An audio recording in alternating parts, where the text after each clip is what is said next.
రాష్ట్రం ఆర్థికంగా బాగా లేదు, అప్పు పుడతలేదు, అనా పైసా ఎవడు ఇస్తలేడు.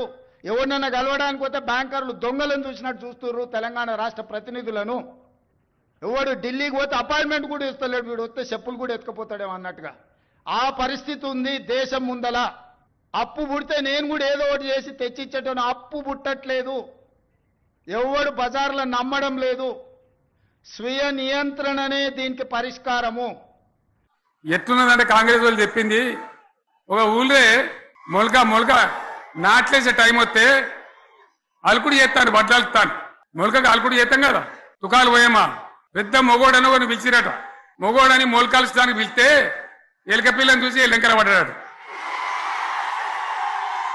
ఇక మా అంత సిపాయిలు లేరు, మేము తెచ్చే ఇస్తాం, 6 సందమామలు పెడతాం, 7 సూర్యులు పెడతాం అని నమ్మబలికి ప్రజలను దగా చేసి మంచిగున్న తెలంగాణ నాగం పట్టించి ఓట్లు వేయించుకొని ప్రజలను మోసం చేసిండ్రు, దగా చేసిండ్రు. ఈ మాట నిజం, మీ అందరికి తెలుసు. ఇవాళ ఏం మాట్లాడతారు, మమ్మల్ని ఎవరు నమ్ముతలేడు, మాకు అప్పు పుడతలేదు, యాడికెళ్ళి తెచ్చియాలి అని ఇప్పుడు మాట్లాడుతున్నాం.